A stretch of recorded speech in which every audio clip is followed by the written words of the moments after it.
आप सभी को जय श्री कृष्णा, राधे राधे। तो आज सुनाते हैं एक ऐसी लीला कथा जिसको सुनकर आपके आंसू नहीं रुकेंगे।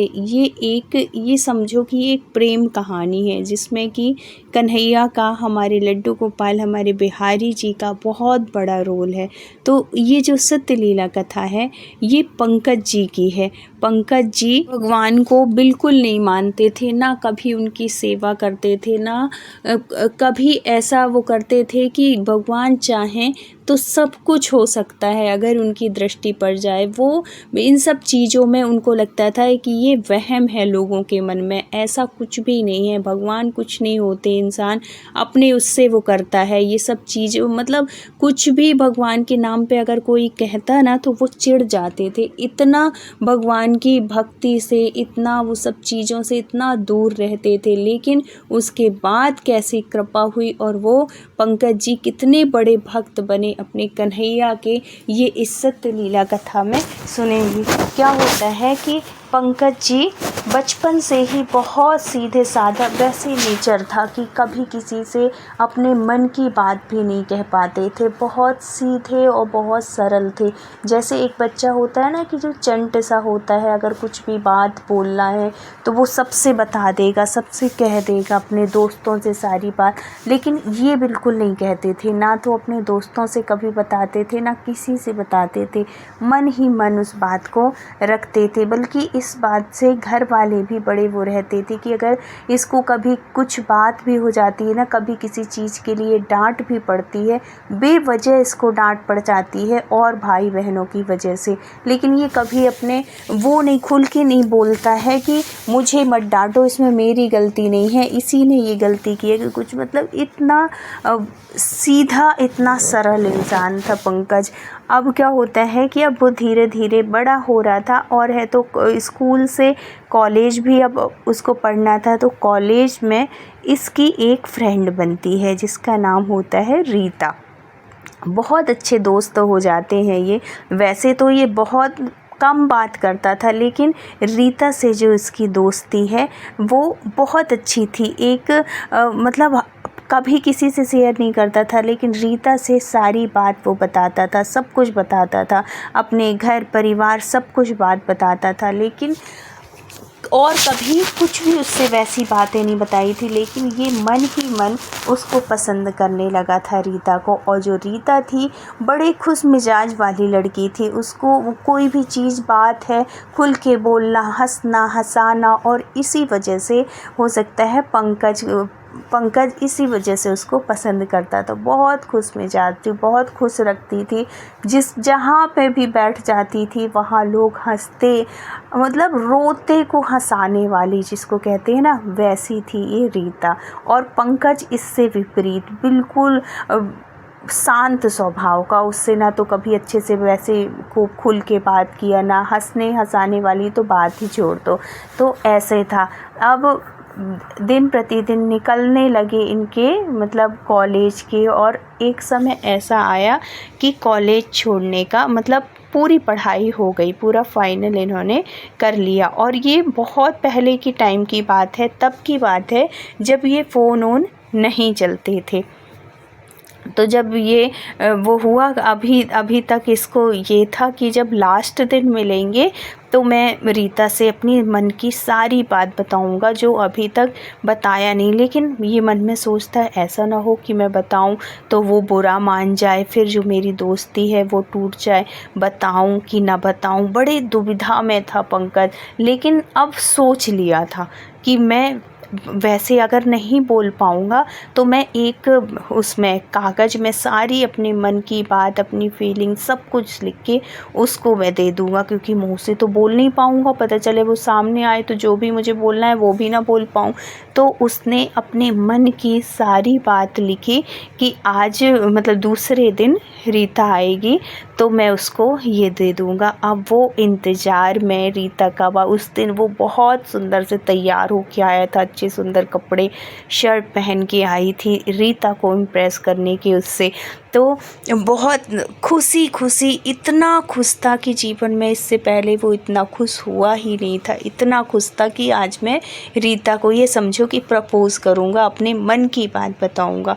लेकिन जब ये यहाँ आता है तो पता चलता है, पूरे में ढूंढता है कॉलेज में, लेकिन रीता तो आई ही नहीं थी उस दिन। वहाँ पे जो कॉलेज है वहाँ पे तो आई ही नहीं थी, क्योंकि अब छुट्टियां होने वाली थी, कॉलेज का आखिरी दिन था। तो जो भी कारण रहा हो, बाद में जब वो वहाँ पे, क्योंकि इसको पता था, उसने एक आध बार बताया था कि वो कहाँ रहती है, तो जब वहाँ पे वो जाता है, पता करता है, तो उसको पता चलता है कि रीता अपने घर चली गई है। और घर किसी को नहीं पता था कि उसका घर कहाँ है, कहाँ रहती थी रीता, कहाँ कौन से शहर से थी, कुछ भी नहीं। अब ये जो था पंकज था, इसके जो दिल की बात थी ये तो मन ही मन में रह जाती है। वो किसको बता, और नेचर भी ऐसा नहीं था कि वो किसी और को बताओ, इतने दोस्त यार भी उसको नहीं थे।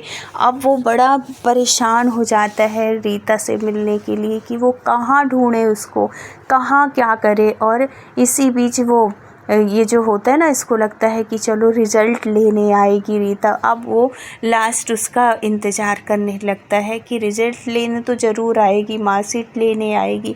तो बाद में, पहले के टाइम पे ना ऐसा कुछ भी नहीं होता था, घर वाले भी जाके कॉलेज जाके रिज़ल्ट ले लेते थे। अगर बच्चा आने में असमर्थ है कि कुछ है, दूर चला गया है, तो इस तरीके से हो जाता था। तो उस दिन क्या होता है, ये बड़े खुश कि उस दिन मैंने बता नहीं पाया रीता से, आज मैं अपने मन की सारी बात बता दूंगा। और वो जो लेटर में सारे अपने मन की फीलिंग लिखी हुई थी, वो सब कुछ बड़े संभाल के रखा हुआ था कि आज मैं रीता को ज़रूर दे दूंगा, और कहाँ उसका घर है सारा एड्रेस ले लूँगा, सब कुछ, कि अगर कॉलेज से तो अब सब अपने अपने घर चले जाएंगे, तो कभी ऐसा मौका लगा तो मैं ज़रूर उसके पास आ जा सकता हूँ।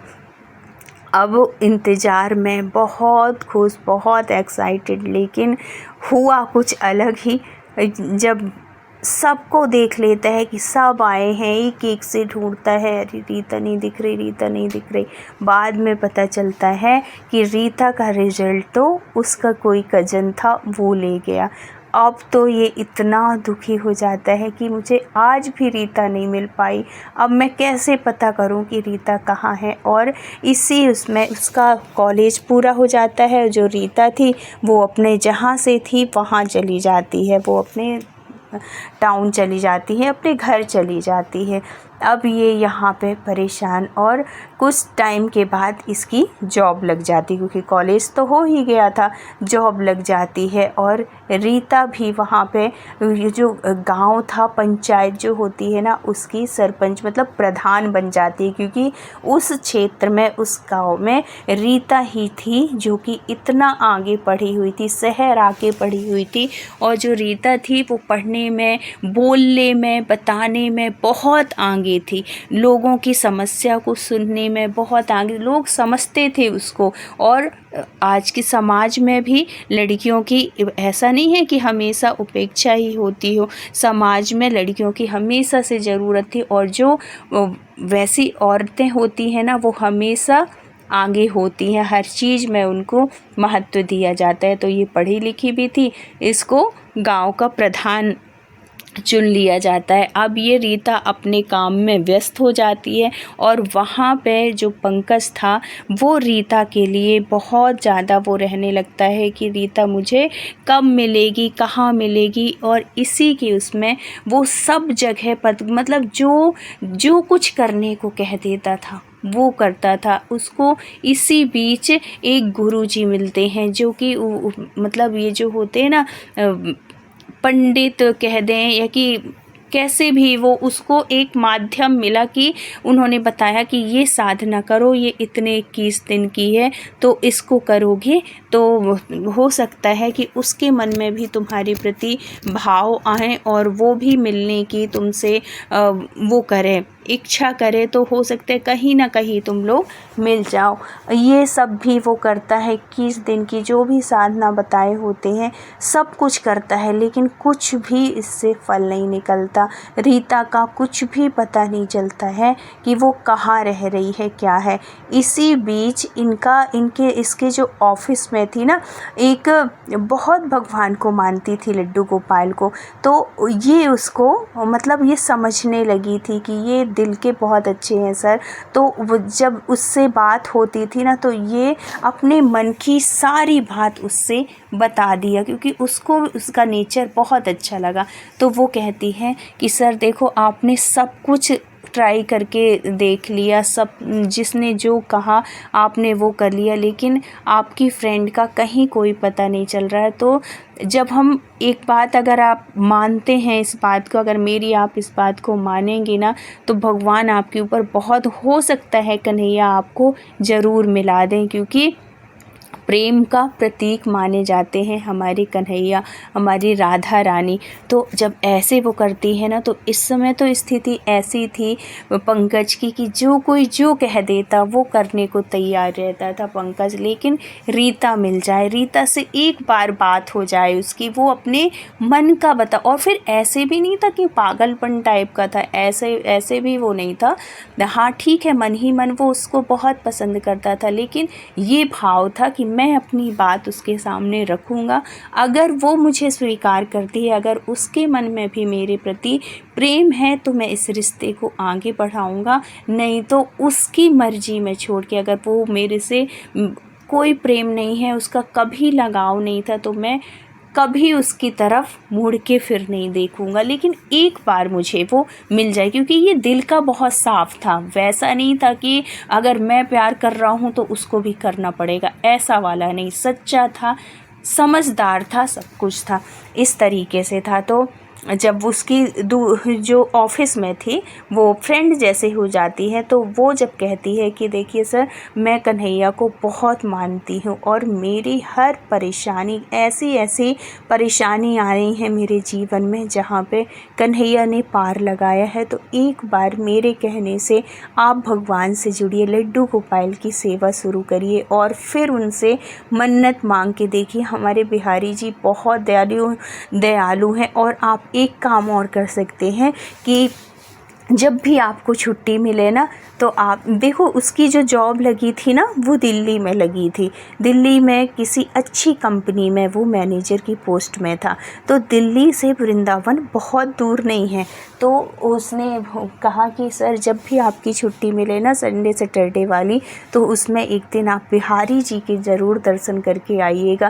कहते हैं कि बिहारी जी से हम कोई भी इच्छा करते हैं ना, कोई भी अपने मन की बात वो करते हैं, वो ज़रूर पूरी करते हैं। इतने दयालु हैं, इतने कृपालु हैं बिहारी जी के दरबार से कोई वापस नहीं आता है बिना, मतलब उनकी हर इच्छा पूरी होती है। जब ऐसे सुनता है वो पंकज, और उसकी बातें उसको अच्छी लग जाती है, उसको भी लगता है कि जब इतना कुछ है, बिहारी जी इतनी कृपा करते हैं अपने भक्तों के ऊपर, तो हो सकता है कि मेरे ऊपर भी कर दें, मेरे ऊपर भी उनकी नज़र पड़ जाए और मेरी जो रीता है वो भी मुझे मिल जाए। ऐसे वो प्रार्थना करके, ऐसे वो मन में भाव रख के एक दिन बिहारी जी के मंदिर में जाता है। और जब वहाँ जाता है ना, इतनी शांति, इतना सुकून मिलता है। और वहाँ पे जाके उनकी चौखट में जाके रोने लगता है, बहुत दुखी हो जाता है और कहता है, मन ही मन कहता है कि आप तो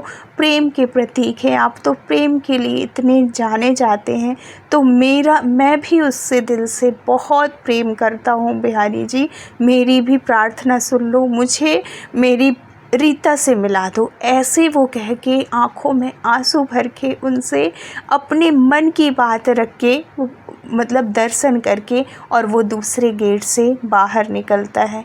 अब देखो बिहारी जी का चमत्कार, कन्हैया की कृपा देखो कि कितने दयालु हैं हमारे कन्हैया, हम शब्दों में वर्णन नहीं कर सकते। जो कि इतने दिनों से भटक रहा था, इतने दिनों से जो कोई जो कुछ कह दिया वो करने को तैयार था, लेकिन कहीं भी उसको सफलता नहीं मिली। जब ये दूसरे गेट से निकलता है ना, तो उसकी जो नज़र है ऐसे पड़ती है, उसको एकदम से ऐसा लगता है कि जैसे मेरे पैरों के नीचे से ज़मीन निकल गई हो। सामने से फूल की टोकरी लिए हुए रीता खड़ी हुई थी, एक टोकरी। जब वो देखता है तो सोचो, जो इतने दिनों से, इतने सालों से अपने किसी प्रेमी को मिलने के लिए बेचैन हो और उसके लिए तरस रहा हो, और वो एकदम से सामने खड़ा मिल जाए, तो उसकी स्थिति आप सोच सकते हैं कि क्या रही होगी। वो देख के रह जाता है और कहता है, रीता तुम? वो कहती है, अरे पंकज तुम यहाँ कैसे? तो वो बोला कि मैं पहली बार ही आया हूँ बिहारी जी के दर्शन, तुम कहाँ हो, तुम कहाँ रहती हो? तो वो बताती है कि अरे मेरा घर तो यहीं है, ब्रज क्षेत्र में ही मेरा घर है। ऐसे जब वो कहती है कि वृंदावन के पास ही एक छोटा सा गांव है, वहाँ पे मेरा घर है, तो मैं एकादशी या कोई भी ऐसा वो होता है ना, तो मैं बिहारी जी के दर्शन करने ज़रूर आती हूँ। और ऐसे वो करती है, बताती है। और फिर बाद में वो पंकज जो है वो उसका नंबर ले लेता है। तब तक तो फ़ोन और नंबर सब कुछ वो होता है। और फिर कहते हैं कि बैठते हैं थोड़ी देर और बचपन नहीं, कॉलेज की अपनी बातें याद करते हैं। और जो रीता थी वो तो हमेशा से खुश दिल थी और सारी बात बताती है कि मैं अपने अब गाँव में प्रधान हो गई हूँ, ये है वो है, खूब उन्नति वो भी कर रही है। और यहाँ पे इसका भी जॉब बहुत अच्छा से चल रहा है। तो वो पूछता है कि तुमने शादी नहीं की अभी तक? बोले कि नहीं। और उसने पूछा कि तुमने कर ली? बोली कि नहीं, अभी मैं नहीं किया हूँ। तो ऐसे ही बात करते करते फिर वो ना जो पंकज था वो अपनी सारी बात बताता है कि मैं तुमसे मिलने के लिए इतना परेशान था। सारी एक एक से सारी बात बताता है और कहता है कि बिहारी जी से आज मैं जो आया हूँ उनसे मिलने सिर्फ तुम्हारे लिए, कि मुझे रीता से मिलना है। और जब वो ऐसे सुनती है कि इतना प्रेम करता है, इतना चाहता है मेरे को, तो उसके मन में भी तो फीलिंग थी, क्योंकि वो भी बहुत अच्छा इंसान था। और हर लड़की चाहती है कि उसको एक अच्छा इंसान मिले, एक प्यार करने वाला पति मिले। तो फिर क्या था, फिर बाद में भगवान बिहारी जी की कृपा से दोनों मिलते हैं और दोनों अपने घर परिवार में बात करते हैं। और दोनों की बिहारी जी के आशीर्वाद से, कन्हैया की कृपा से बहुत अच्छे से शादी होती है। और आज की डेट में दोनों का जीवन बहुत सुखी है, बहुत अच्छा दाम्पत्य जीवन बीत रहा है, बहुत खुशी खुशी सब कुछ अच्छा हो रहा है। तो जब हमारे बिहारी जी की कृपा होती है ना, और हमारे कन्हैया की कृपा होती है, तो इस प्रकार होती है। तो हमको कहीं बाहर किसी और से मिलने की, किसी और से बात करने की ज़रूरत ही नहीं है। हमारी कोई भी परेशानी है, सुख है, दुख है, हमें सब कुछ अपने कन्हैया से शेयर करना चाहिए। कन्हैया की शरण में अगर हम रहते हैं ना, तो हमारी सारी इच्छाएं, सारी दुविधाएं, सारी परेशानी दूर होती हैं और हमें अपने मन चाही इच्छा की पूर्ति होती है, जैसे कि पंकज की हुई और रीता की हुई। तो भगवान बिहारी जी ऐसी कृपा हर किसी के साथ करना, सबका दाम्पत्य जीवन बहुत सुखी हो, सबको प्रेम करने वाला पति मिले, और ऐसी कृपा आप हर भक्त के ऊपर करना। तो अगर कहानी अच्छी लगी हो तो प्लीज़ लाइक, शेयर और सब्सक्राइब करिएगा। मिलते हैं फिर किसी धार्मिक सत्य घटना के साथ। जब तक अपना ख्याल रखिए, अपनों का ख्याल रखिए। राधे राधे।